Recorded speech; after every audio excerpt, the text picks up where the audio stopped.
Hi guys and welcome back to JK exam cracker और मैं हूं अंकुश ठाकुर। गाइस आज हम लोग करेंगे आपका चैप्टर 2 का सेकंड वीडियो, जिसमें हम डिस्कस करेंगे अबाउट द मैसूर। मैसूर जो है साउथ ऑफ द इंडिया में लोकेटेड है, ठीक है। और यहाँ पर जो है गुड क्वालिटी ऑफ स्पाइसेस जो हैं वो मिलते थे, और साथ ही साथ प्रोडक्शन के प्रोसेस से देखा जाए तो ये एरिया भी जो है ब्रिटिशर्स के लिए काफ़ी ज़्यादा फायदेमंद साबित हो रहा था। इसलिए ब्रिटिशर जो हैं इस एरिया को भी कैप्चर करना चाहते थे।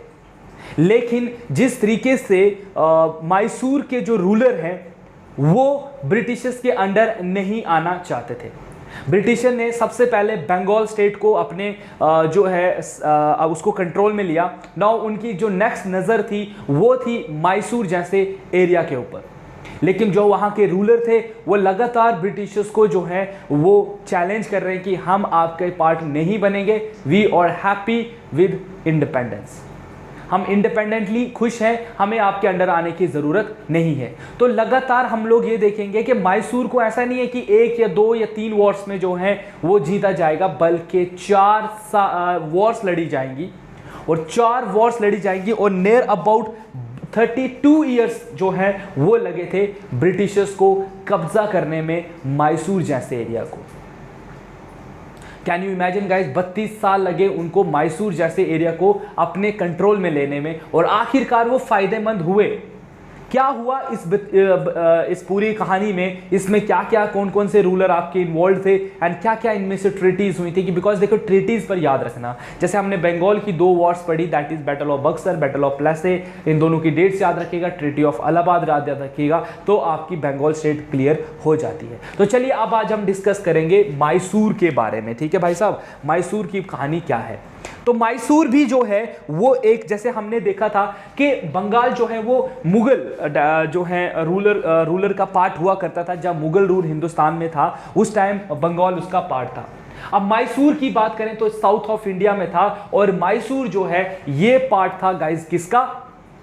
एक हिंदू किंगडम आप कह सकते हो, उसका पार्ट था। वोडियार्स का नाम आपने जरूर सुना होगा, एंशिएंट हिस्ट्री में भी इसके बारे में आपको बताया जाएगा, पढ़ाया जा चुका है। तो हमने देखा कि वोडाइस पार्ट का पार्ट था, और हैदर अली वहां पर घुड़सवार का काम किया करता था। मतलब ही वाज मतलब उसका देखभाल, घोड़ों की देखभाल करना। वहां से वो सोल्जर बने, और अपनी बहादुरी की वजह से जो है वो आगे चलकर इंडिपेंडेंट किंगडम जो है उन्होंने किंगडम फॉर्म किया मैसूर में।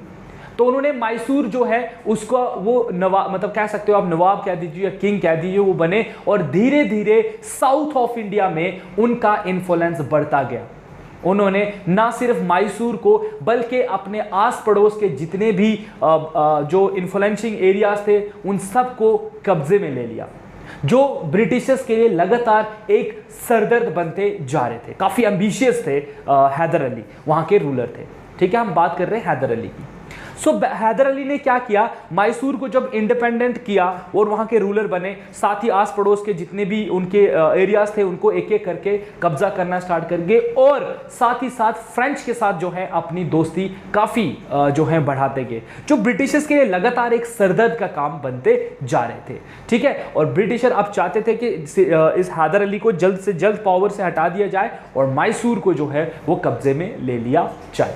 तो देखिए यहां पर क्या है, rise of growth of Hyder Ali, all progress, he become the Mysore empire in the 1761। एक मिनट, जस्ट लुक।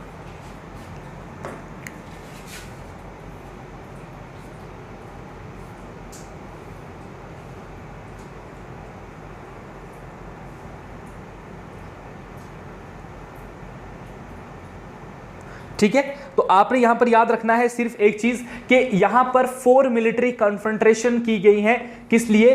भाई साहब मैसूर को कैप्चर करने के लिए, और इन्हीं के बारे में आपने पढ़ना। तो हम सबसे पहले पढ़ेंगे पहली कन्फ्रंट्रेशन, जिसका नाम है फर्स्ट एंग्लो मैसूर वॉर। इसका बैकग्राउंड एक बार देख लेते हैं, बिकॉज बैकग्राउंड आपको पता होना चाहिए। तो इसका बैकग्राउंड क्या है, देखो मैंने आपको क्या बोला कि इन 1612 में, देखो 1612 में Hindu kingdom under Wodeyars emerged as the in the region of Mysore. Mysore जो है वो वोडियार्स का जो है वो पार्ट हुआ करता था, ठीक है। लेकिन जिसका नाम था चिक्का कृष्णराजन, जो वोडियार्स के किंग थे, ठीक है। वोडियार सेकंड रूल्ड फ्रॉम 1734 से लेकर 1766 तक इन्होंने जो है वो मैसूर पर रूल किया।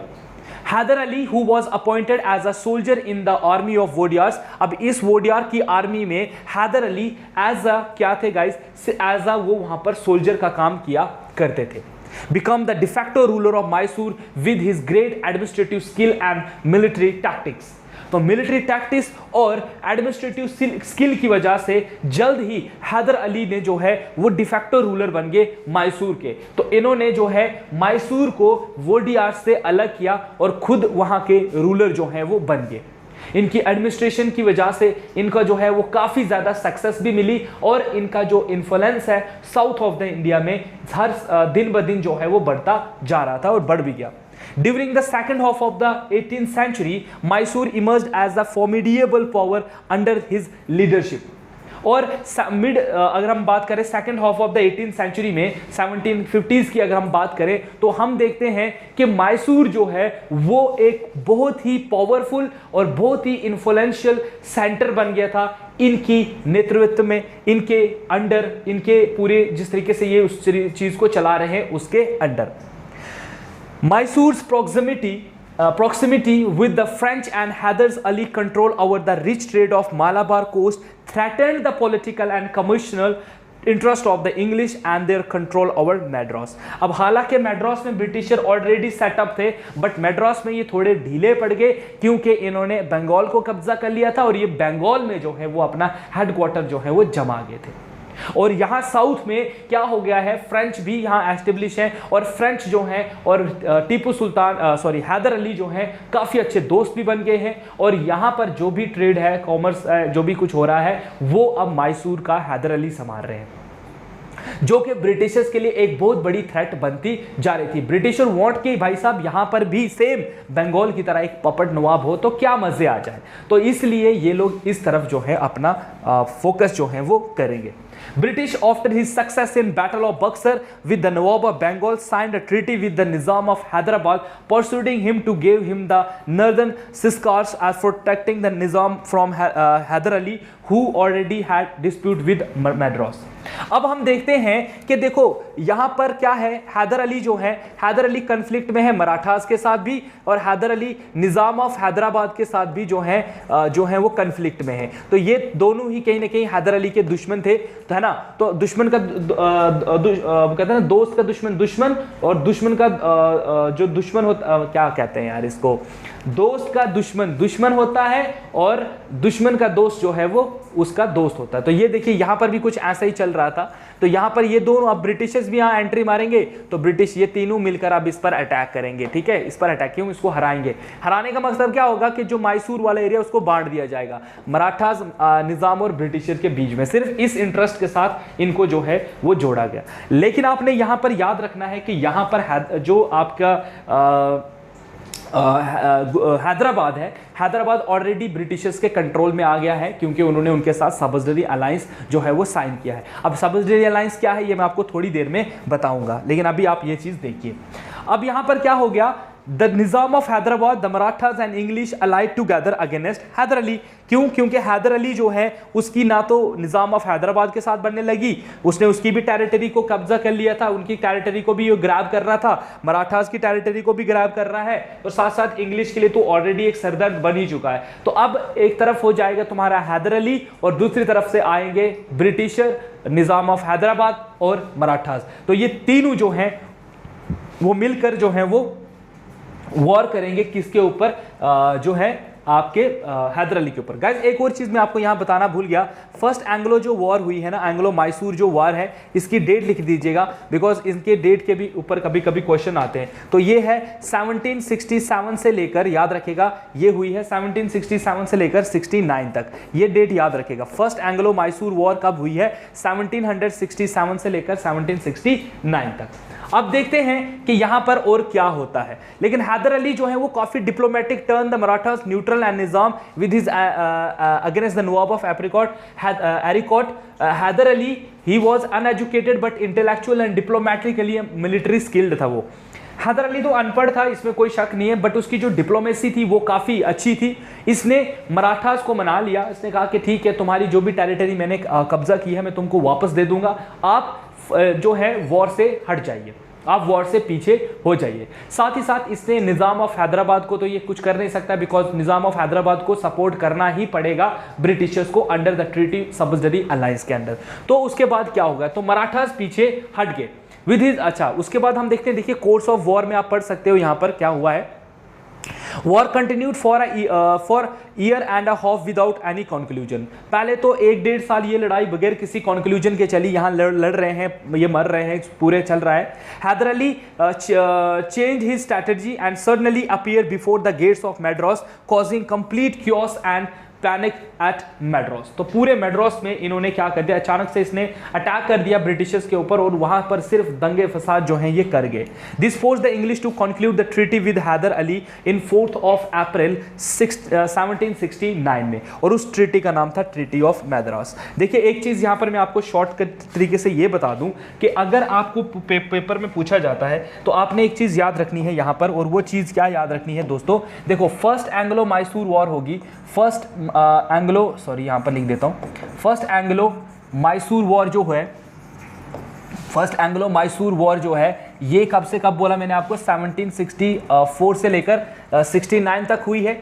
अब ये वॉर एंड कैसे हुई, इस वॉर की ट्रीटी याद रखिएगा, इस वॉर की ट्रीटी क्या थी, treaty of Madras, treaty of Madras, क्योंकि ये भी पूछा जाता है कि कैसे भाई साहब आपकी फर्स्ट एंग्लो मैसूर वॉर जो है वो कैसे खत्म हुई थी, तो वो खत्म हुई थी एक ट्रीटी के साथ जिसका नाम था ट्रीटी ऑफ मैड्रास। ये हुई है 1769 में भाई साहब, इस चीज को ऐसे याद रखिएगा, कभी कभी इस पर डायरेक्ट स्ट्रेट फॉरवर्ड ऐसे ही क्वेश्चन पूछे जाते हैं, तो आपको कंफ्यूज नहीं होना है वहां पर। तो भाई साहब यहाँ पर ट्रीटी ऑफ जो है मैड्रास साइन हुई इस प्रोस्पेक्टिव के साथ कि भाई साहब बहुत ज्यादा लड़ाई हो गई है, तो अब हम लड़ाई जो है वो एफर्ड नहीं कर पाएंगे, ब्रिटिशर्स का भी मानना ऐसा था, ठीक है। This treaty provided the exchange of prisoners. देखो इस ट्रीटी के अकॉर्डिंग क्या हुआ कि वॉर में जितने भी प्रिजनर्स पकड़े गए हैं, चाहे वो ब्रिटिशर्स के हैं चाहे वो मैसूर के हैं, उनको वापस किया जाएगा, उनको छोड़ दिया जाएगा, ठीक है। और साथ ही साथ जो कॉन्क्यूर्ड एरियाज हैं, जो ब्रिटिशर्स ने कॉन्क्यूर किए हैं या जो टीपू सुल्तान हैदर अली ने जो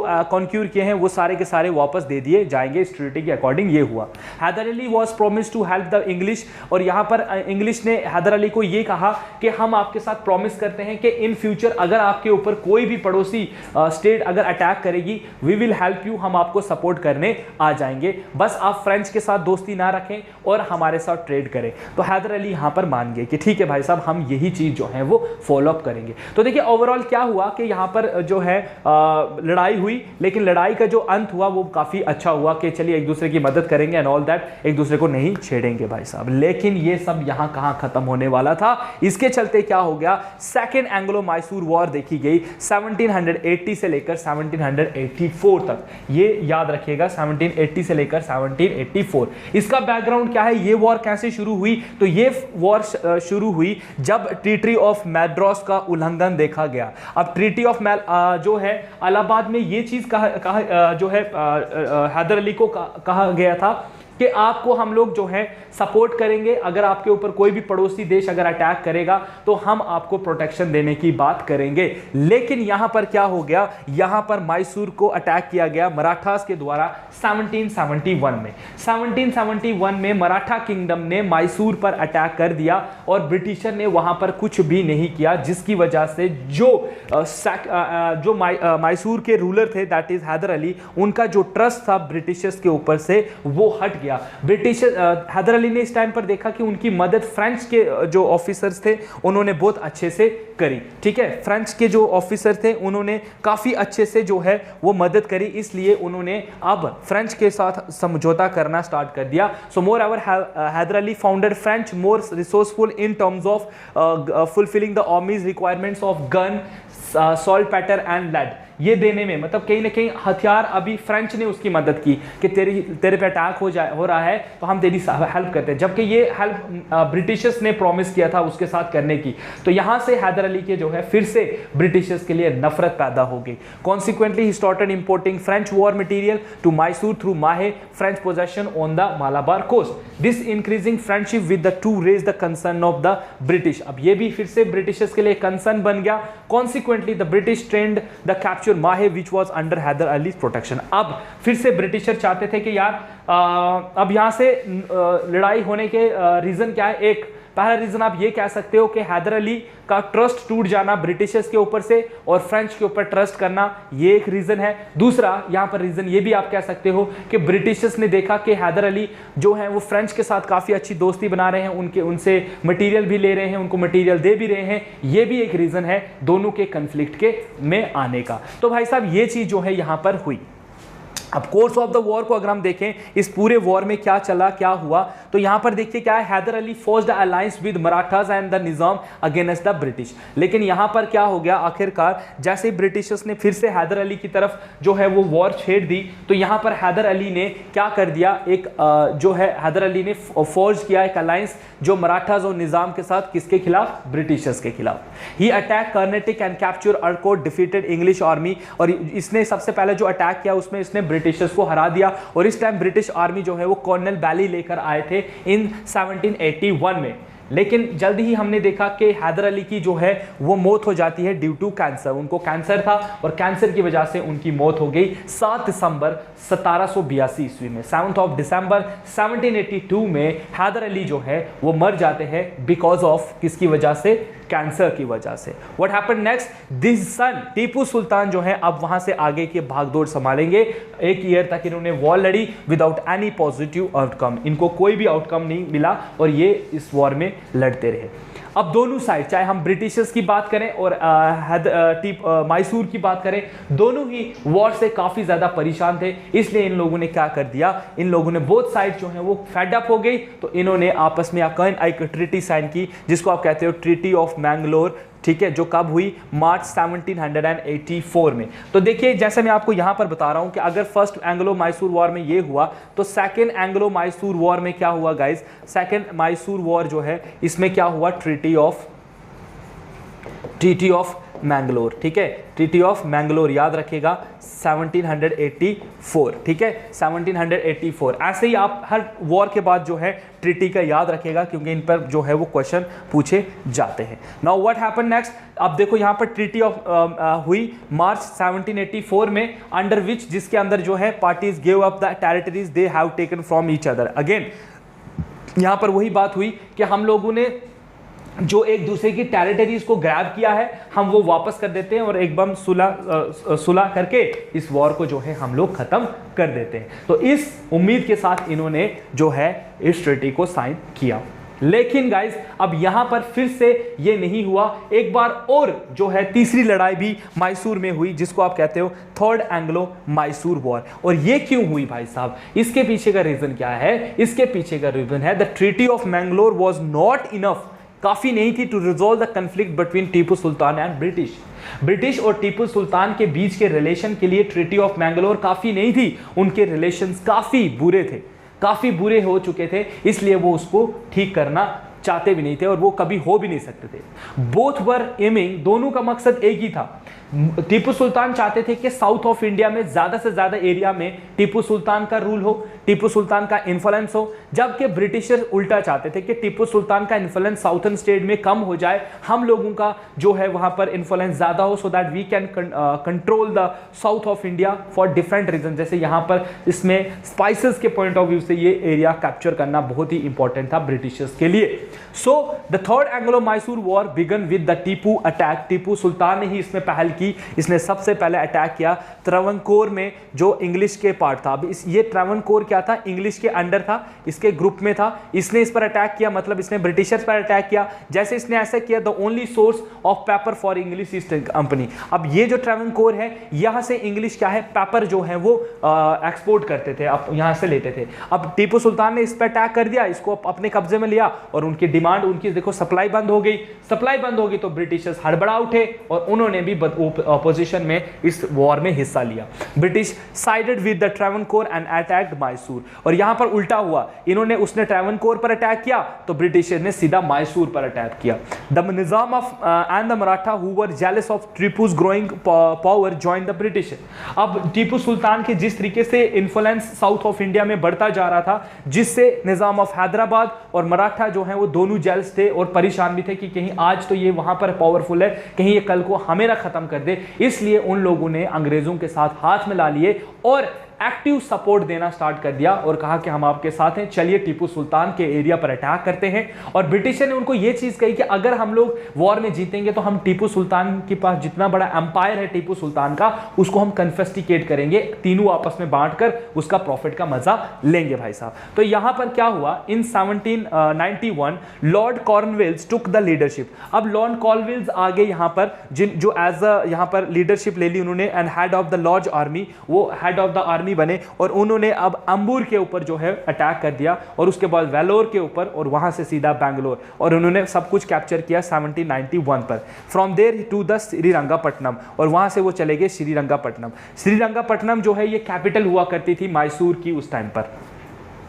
The war was conducted with the Treaty of Srirangapatnam, और यहां पर पहुंचकर फिर से उन्होंने एक ट्रीटी साइन की 1792 में, जिसको आप कहते हो ट्रीटी ऑफ श्रीरंगापट्टनम। और इसके बाद जो है वो थर्ड एंग्लो मैसूर वॉर जो है वो एंड हुई। अब इस वॉर में इस ट्रीटी के अंदर क्या बातें हुई, इस ट्रीटी के अंदर क्या क्या चीजें जो है वो बोली गई या किस तरीके से इसको कंट्रोल किया, तो देखते हैं इसको। Under this treaty nearly half of the Mysorean treaty, देखो आधे से ज्यादा मैसूर का जो टेरिटरी है उसको दे दिया गया alliance of the britisher, Nizam and Marathas. मतलब इन तीनों ने आधे से ज्यादा टेरिटरी जो है मैसूरियन की वो कैप्चर कर ली। आधी टेरिटरी मराठा ले गए, आधी जो है निजाम ले गया और आधा जो है वो ब्रिटिशर ले गया। तो आधे से आधा रह गया किसके पास, जो है टीपू सुल्तान के पास। ठीक है, beside a war damage of the 3 crore rupees was also taken from Tipu, और साथ ही साथ 3 करोड़ रुपया जो है वो टीपू सुल्तान से वॉर का मतलब वॉर करने के लिए ले लिया गया कि आपने वॉर लड़ी, हम इसमें जीत गए हैं, आपको या तो वॉर इंडemnity देनी पड़ेगी, ठीक है, या तो हम लोग फिर आप और भी ज्यादा टेरिटरी आपकी ले लेंगे। The third Anglo-Mysore was destroyed Tipu's dominant position in the south, और इस तीसरी जो वॉर थी इसने लगभग टीपू सुल्तान की सारी जो पोजीशन थी उसको खत्म कर दिया और एस्टेब्लिश ब्रिटिश सुप्रीमेसी देयर, और जो है ब्रिटिश की सुप्रीमेसी अब मैसूर में आ गई। लेकिन गाइज यहां पर टीपू सुल्तान ने हार नहीं मारी और उसने एक फाइनल ब्लो और दिया, अपनी तरफ से कोशिश की अपनी पावर को दोबारा से लाने के लिए कि मैं दोबारा से कोशिश करूंगा मैं पावरफुल बनूं। देखते हैं क्या हुआ, और इसके चलते हो जाती है फोर्थ एंग्लो मैसूर वॉर, जो कब से कब तक हुई है, 1799 से लेकर 2 साल हुई है, 1798 से लेकर 99 तक, याद रखिएगा 1798 से लेकर 99 तक ये वॉर हुई है। इसके बैकग्राउंड देखिए क्या है, 1792 से 99 was used both the British and Tipu Sultan to regroup their losses. तो इन पूरे टाइम पर दोनों जो है 7-8 साल जो हैं ये लगे हुए थे कि ये अपने जो लॉसेस हैं, जो ये वॉर में लगातार जाने की वजह से जो इनके रेवेन्यू खत्म हो चुका है, उसको इन्होंने ठीक किया।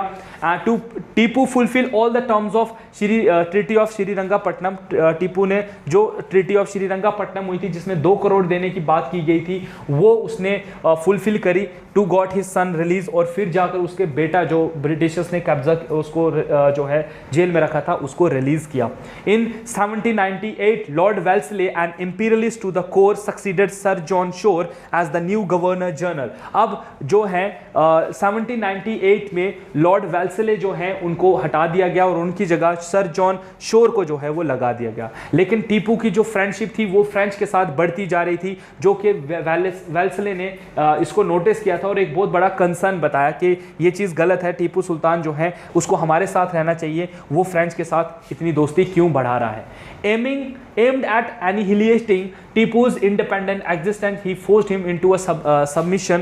इसने कहा कि तुम हमें सबमिशन कर दो through the system of subsidiary alliance. Guys यहाँ पर मैं 2 चीज़ें आज आपको बताऊंगा, सब्सिडरी अलायंस क्या होता है इसके बारे में। इतना याद रखिएगा कि subsidiary alliance is started by Lord Wellesley ने जो है इसको इंडिया में स्टार्ट किया था, ये चीज़ याद रखिएगा। द वॉर बिगेन ऑन, ये जो वॉर है इसकी शुरुआत कब हुई? 17 अप्रैल 1999 में, और ये वॉर खत्म हुई 4 मई 1999 को ये वॉर खत्म हुई with all fall of Srirangapatnam, जब श्रीरंगापट्टनम ब्रिटिशर्स के हाथ में आ गया। टीपू सुल्तान को हरा दिया गया, first by British general Stuart and then by general Harris ने टीपू सुल्तान को हरा दिया। Maratha and Nizam again helped the Britisher as the Maratha had been promised half of the territory of Tipu's and the Nizam had already signed the subsidy alliance. अब यहाँ पर ये बोला गया कि अगर टीपू सुल्तान जब हारेगा उसकी आधे से ज्यादा टेरिटरी मराठास को दी जाएगी।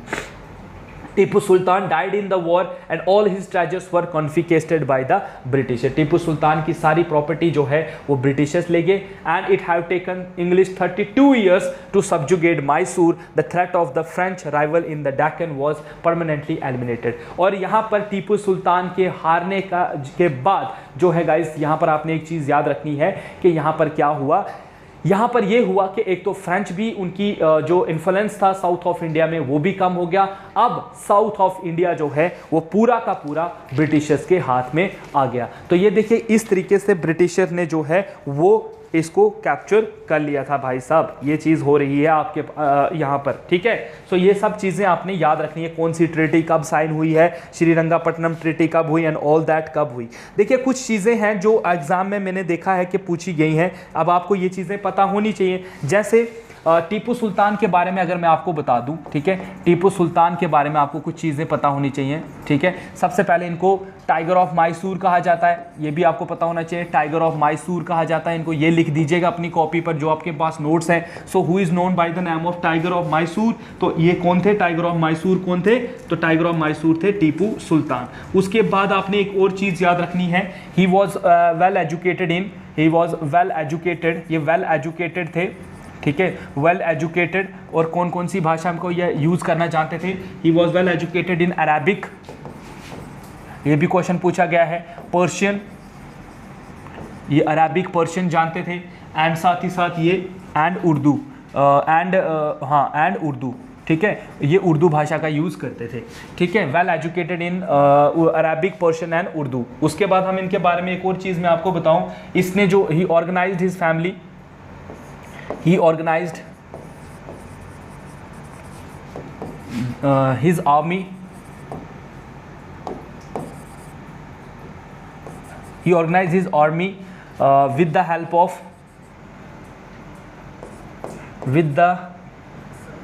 help of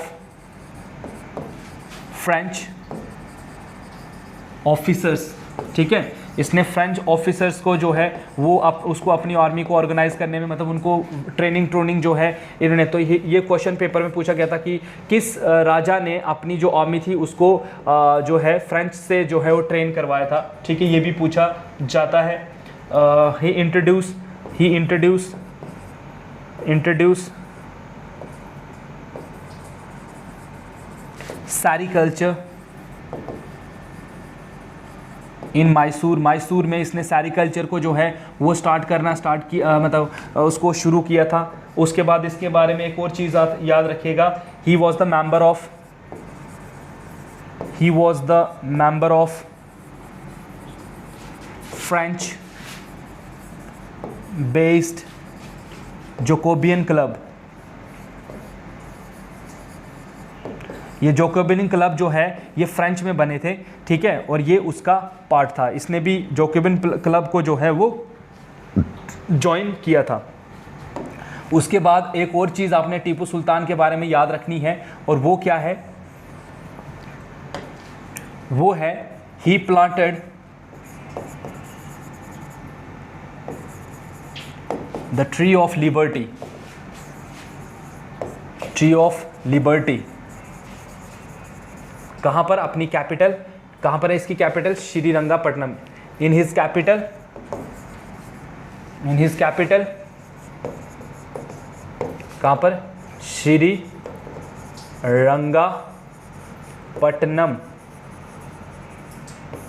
ठीक है, तो ये 4-5 पॉइंट्स हैं जो आपने याद रखने हैं। टीपू सुल्तान को टाइगर मैसूर कहा जाता था and all that, he planted a tree of liberty, और ये पूछा गया था कि ट्री ऑफ लिबर्टी किसने जो है वो प्लांट किया था और कहाँ पर प्लांट किया था, तो श्रीरंगापट्टनम में। ठीक है, तो ये कुछ पॉइंट्स हैं गाइज, ये आपने याद रखने हैं, इन पर भी डायरेक्ट क्वेश्चंस कई बार पेपर में पूछे जा चुके हैं।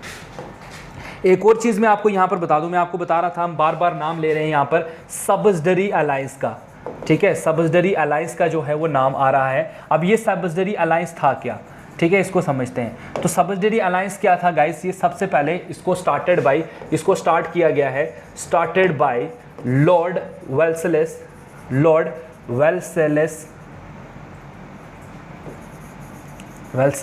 ठीक है, लॉर्ड वेल्सले ने इसको इंडिया में शुरू किया था। और कब शुरू किया था, 1798 में। ठीक है, 1798 में लॉर्ड वेल्सले ने इसको साइन किया था। अब देखो इसके अंडर क्या होगा, इसके अंडर क्या होता था, कोई भी जो किंग होगा ना, ये समझ लो इस पॉइंट को, जो किंग होगा नो स्टैंडिंग आर्मी, उसकी कोई भी स्टैंडिंग आर्मी नहीं होगी।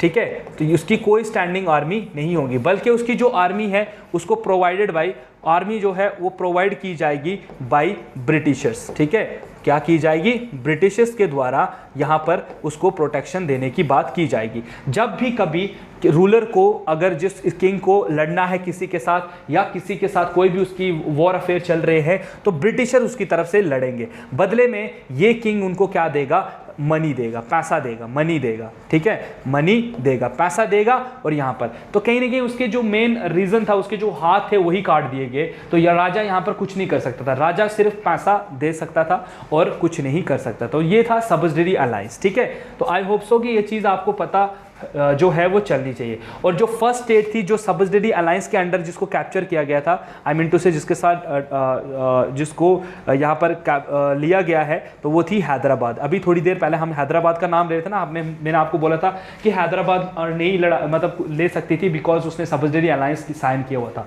तो सब्सिडरी अलायंस का मतलब क्या हुआ कि मान लीजिए मैं कोई राजा हूँ, तो मैं अपनी कोई भी स्टैंड में आर्मी नहीं रख सकता हूँ। मेरी आर्मी कौन है, मेरी आर्मी होगी ब्रिटिशर्स। मैं ब्रिटिशर्स को पैसे दूंगा, जब मुझे वॉर लगेगी मैं ब्रिटिशर को बोलूंगा हाँ मुझे उस राजा के ऊपर अटैक करना है, चलो, तो मैं फिर अपनी थोड़ी सी, जो मेरे पास थोड़ी आर्मी होगी, ज्यादा नहीं रख सकता हूं मैं, तो मैं अपनी आर्मी लेकर और प्लस ब्रिटिशर की आर्मी लेकर मैं अटैक करूंगा। और अगर मुझे नहीं लड़ना है किसी के साथ, तब भी मुझे जो है वो लगातार रेवेन्यू देना पड़ेगा। तो वो कहीं ना कहीं ये इसको कहते हैं हम लोग सब्सिडरी अलायंस। ठीक है, तो ये क्या थी, एक रिप्रेसिव पॉलिसी थी ब्रिटिशर्स की, जो कि काफी ज्यादा मतलब डिवोस्टेटिंग बनी आगे चलकर। ये बहुत सारे रूलर्स तो अपने जो है एम्पायर ही खो बैठे, क्योंकि वो कभी लड़े ही नहीं पूरी लाइफ, तो उनको फ्री में जो है वो ब्रिटिशर को पैसा देना पड़ा। तो ये थी गाइज आज की क्लास, और इसमें हमने डिस्कस किया क्या चीज़, हमने डिस्कस किया मैसूर को किस तरीके से कैप्चर जो है वो कर दिया गया। देखिए, आपने टीपू सुल्तान, हैदर अली के बारे में पढ़ा, इनके आपने साथ ही साथ आपने पढ़ा कि